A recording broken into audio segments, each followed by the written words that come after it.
గత 2 రోజులుగా ఎడతెరిపి లేకుండా కురుస్తున్న భారీ వర్షాలకు ఏలూరు జిల్లా వంకవారిగూడెం జీలుగుమిల్లికి వెళ్లే రహదారి పూర్తిగా కొట్టుకుపోవడంతో పోలవరం ఎమ్మెల్యే చిర్రి బాలరాజు పరిశీలించారు.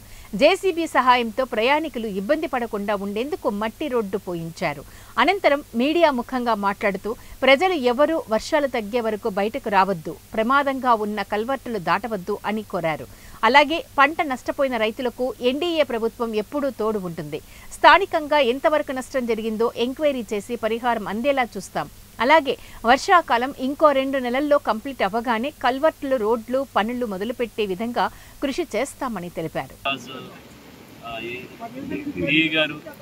పర్యవేక్షించడం జరుగుతుంది. వాళ్ళ ఆధ్వర్యంలో ఇక్కడ ఈరోజు ఆ కల్వర్ట్కి సంబంధించి డస్ట్ పోసి అందాక ప్రజలు ఇబ్బంది పడకుండా టెంపరీగా మేము పోయడం జరుగుతుంది. అలాగే ఎన్ఆర్ఐజిఎస్ ఫండింగ్ కూడా ఉన్నాయి.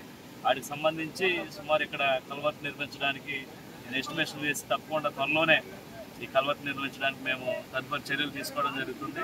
అలాగే నియోజకవర్గంలో